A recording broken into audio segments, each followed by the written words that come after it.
ಮಸೀನಗುಡಿಗೆ entry ಆದ ತಕ್ಷಣ ನಮ್ಮನ್ನು ವೆಲ್ಕಮ್ ಮಾಡೋದು ಮೋಯರ್ ರಿವರು. ಇದಕ್ಕೆ ದೊಡ್ಡದಾಗಿ ಒಂದು ಫಾಲ್ಸ್ ಇದೆ. ಈ ಫಾಲ್ಸ್ನ ನೀವು ನೋಡಬೇಕು ಅಂದರೆ ಮುದುಮಲೈ ಸಫಾರಿಗೆ ಹೋಗಬೇಕು. ನಾನು ಬಂಡೀಪುರ್ ಮತ್ತು ಮುದುಮಲೈ ಫಾರೆಸ್ಟಲ್ಲಿ ಜರ್ನಿ ಮಾಡಿದೆ. ಅದರಲ್ಲೆಲ್ಲೂ ಆನೆಗಳು ಸೈಟಿಂಗ್ ಆಗಿರಲಿಲ್ಲ. ಬಟ್ ಇವಾಗ ಕ್ಯಾಂಪ್ ಆನೆ ಸೈಟಿಂಗ್ ಆಯಿತು. ಆನೆಗಳಿಗೆ ಬೆವ್ರು ನೀರು ಬರೋದಿಲ್ಲ, ಆದರೆ ಕಣ್ಣೀರು ಬರುತ್ತೆ. ಕಣ್ಣೀರಿಂದ ಒಂದು ಕಥೆನೇ ಇದೆ. ಆನೆಗಳದ್ದು ಒಂದು ಇಂಟ್ರೆಸ್ಟಿಂಗ್ ಸ್ಟೋರಿ ಏನಪ್ಪ ಅಂದರೆ, ನಾವೇನಾದರೂ ಆನೆ ಕಣ್ಣು ನೋಡಿದ ತಕ್ಷಣ ಆನೆ ಅಳಿತಿದೆ ಅಂತ ಅಂದ್ಕೊತೀವಿ, ಆದರೆ ಅದು ಅಳಿತಿರೋದಿಲ್ಲ. ಎಲಿಫೆಂಟ್ಗಳಿಗೆ ಸ್ವೆಟ್ ಗ್ಲ್ಯಾಂಡ್ಸ್ ಅನ್ನೋದು ಇರೋದಿಲ್ಲ, ಅಂದರೆ ಬೆವರು ಗ್ರಂಥಿಗಳು ಇರೋದಿಲ್ಲ. ಅದಕ್ಕೆ ಹೆಚ್ಚಾಗಿ ಆನೆ ಕಣ್ಣಲ್ಲಿ ನೀರು ಬರ್ತಾ ಇರುತ್ತೆ. ಸಾಮಾನ್ಯವಾಗಿ ಆನೆಗಳು ಮುಖಾನ ಮರುಕುತ್ತವೆ, ಅವಾಗ ಅದ್ರದ್ದು ಕಣ್ಣೀರು ಮರಕ್ಕೆ ಸ್ಪ್ರೆಡ್ ಆಗುತ್ತೆ. ಅದೇ ಮರಕ್ಕೆ ಇನ್ನೊಂದು ಆನೆ ಬಂದು ಮಖ ಉಜ್ಜಿದಾಗ ಆ ಆನೆ ಕಣ್ಣೀರಿನ ವಾಸನೆಯಿಂದ ಯಾವ ಮನೆತನದಿಂದ ಬಂದಿದೆ, ಎಷ್ಟು ವರ್ಷ ಇದಕ್ಕೆ ಎಲ್ಲಿಂದ ಬಂದಿದೆ ಅಂತ ತಿಳ್ಕೊಳ್ಳೋ ಕೆಪಾಸಿಟಿ ಇರೋದು ಈ ಆನೆಗಳಿಗೆ ಮಾತ್ರ. ಇದೊಂಥರ ಆನೆಗಳಿಗಿರೋ ಸ್ಪೆಷಲ್ ಟ್ಯಾಲೆಂಟ್ ಅಂತಲೇ ಹೇಳ್ಬೋದು. ಇಲ್ಲಿ ಇರೋದೆಲ್ಲ ಸ್ಪಾಟೆಡ್ ಡೀರು. ಕಾಡಲ್ಲಿ 4 ಥರದ ಜಿಂಕೆನ ನೋಡ್ಬೋದು ನಾವು. ಆಲ್ರೆಡಿ ನಾವು 2 ಥರದ ಜಿಂಕೆ ನೋಡಿದ್ದೀವಿ. ಒಂದು ಸ್ಪಾಟೆಡ್ ಡೀರು, ಇನ್ನೊಂದು ಸಾಂಬಾರ್ ಡೀರು. 3ನೇದು ಬಾರ್ಕಿಂಗ್ ಡೀರು, 4ನೇದು ಮೌಸ್ ಡೀರು. ಜಿಂಕೆಗಳಲ್ಲಿ ಟೈಗರ್ಗೆ one of the favourite food ಅಂದರೆ ಸಾಂಬಾರ್ ಡೀರು. ಎಲ್ಲ ಪ್ರಾಣಿಗಳಿಗೂ ತಂದೆ ಇರೋದಿಲ್ಲ, ತಾಯಿನೇ ಎಲ್ಲ. ಜನ್ಮ ಕೊಟ್ಟು ದೊಡ್ಡದು ಮಾಡಿ ಬೇಟೆಯಾಡೋದನ್ನ ಕಲಿಸೋವರೆಗೂ ತಾಯಿ ಪ್ರಾಣಿನೇ ಎಲ್ಲ ಆಗಿರ್ತದೆ. ಅನಿಮಲ್ಸ್ ಮೇಟಿಂಗ್ ಸಮಯದಲ್ಲಿ ಒಂದು ಫೀಮೇಲ್ ಇದ್ದರೆ ಅದರಲ್ಲಿ 5 ಮೇಲ್ ಪ್ರಾಣಿಗಳಿರ್ತವೆ. ಆ ಫೀಮೇಲು 5 ಮೇಲ್ ಪ್ರಾಣಿಗಳನ್ನ ಜಗಳಕ್ಕೆ ತಂದಿಟ್ಟು ಯಾವುದು ಬಲಶಾಲಿಯಾಗಿ ಗೆಲ್ಲುತ್ತೋ ಆ ಪ್ರಾಣಿ ಜೊತೆ ಮೇಟಿಂಗ್ಗೆ ಒಳಗಾಗುತ್ತೆ. ಎಂದಿನಂತೆ ಅದು ಸಪರೇಟ್ ಇರೋದಕ್ಕೆ ಶುರು ಮಾಡುತ್ತೆ. ಇವುಗಳನ್ನ ಇಂಡಿಯನ್ ಸಾಕ್ಸ್ ಗರ್ ಅಂತ ಯಾಕೆ ಕರೀತಾರೆ ಗೊತ್ತಾ? ಇವುಗಳ ಕಾಲು ವೈಟ್ ಸಾಕ್ಸ್ ಹಾಕ್ದಂಗೆ ಇರ್ತದೆ. ರಾತ್ರಿ ಬ್ರೈಟಾಗಿ ಎದ್ದು ಕಾಣುತ್ತೆ. ಇವುಗಳ ಗುಂಪಲ್ಲಿ ಆಲ್ಫಾ ಲೀಡ್ ಮಾಡುವಾಗ ಹಿಂದೆ ಬರ್ತಿರ್ತಕ್ಕಂಥ ಮೇಲು ಫೀಮೇಲು ಅವುಗಳ ಕಾಲು ನೋಡ್ಕೊಂಡು ಇವುಗಳು ಸಂಚಾರ ಮಾಡ್ತಾ ಇರ್ತವೆ.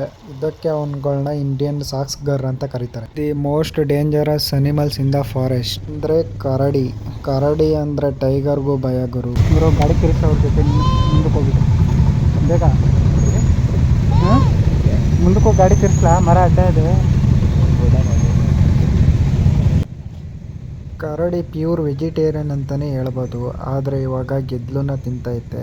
ಒಳ್ಳೆ ನೂಡಲ್ಸ್ ಥರ ಎಳ್ಕೊಂಡು ತಿಂತೈತೆ ಇವಾಗ. ನಮಗೂ ಕರಡಿಗೂ ಒಂದು 10 ಅಡಿ ಡಿಫ್ರೆನ್ಸ್ ಇದೆ. ಅದೇನಾರು ಅಟ್ಯಾಕ್ ಮಾಡ್ತು ಅಂದರೆ ಅದೇನಾರು ಬಂದು ನಮಗೆ ಪರ್ಚಿದ್ರೆ 2 ಇಂಚು ನಮ್ಮ ಬಾಡಿ ಒಳಗಡೆ ಹೋಗಿರ್ತದೆ ಅದ್ರ ಉಗುರು. ಅಷ್ಟು ಶಾರ್ಪ್ ಇರುತ್ತೆ, ಅಷ್ಟು ಉದ್ದ ಇರುತ್ತೆ. ಅಲ್ಲೇ ಐತೆ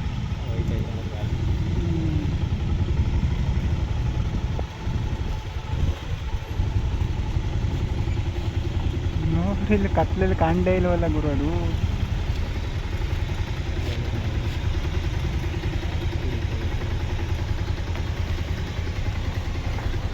ಕರಡಿ ಜೊತೆ ಶಸ್ತ್ರ ಬೇಡ.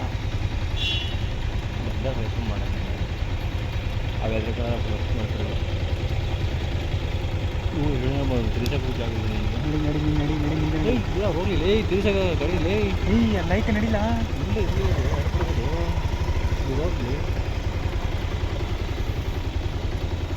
ಅದು ಮುಂದಕ್ಕೆ ಹೋಯ್ತೈತೆ.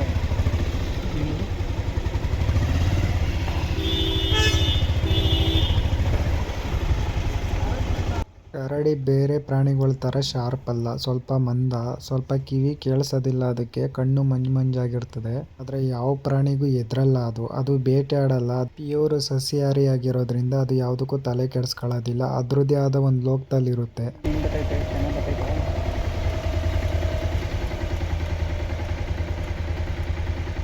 ಇನ್ನು ಮುಂದಕ್ಕೆ ಹೋಗ್ತೈತೆ.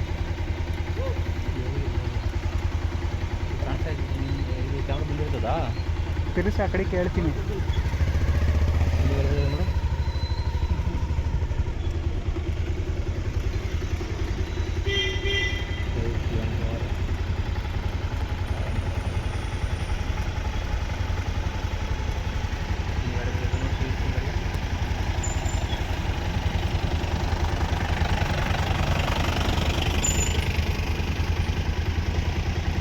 ಕರಡಿ ಫೇವ್ರೆಟ್ ಫುಡ್ಡು ಹಲಸಿನ ಹಣ್ಣು, ಜೇನು ಇದ್ರೆ ಯಾವ ಸಾಹಸಕ್ಕೆ ಬೇಕಾದ್ರೂ ಕೈ ಹಾಕುತ್ತೆ.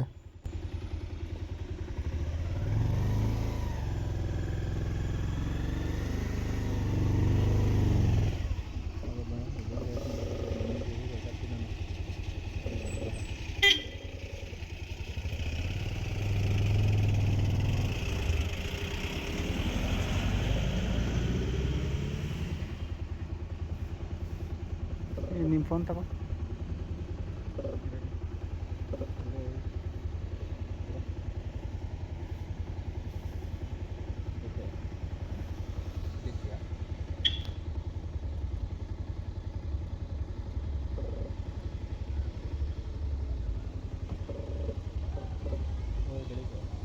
ಹ್ಞೂ ಕಂಡಿಲ್ಲ ಕಾಣ್ತಾವ.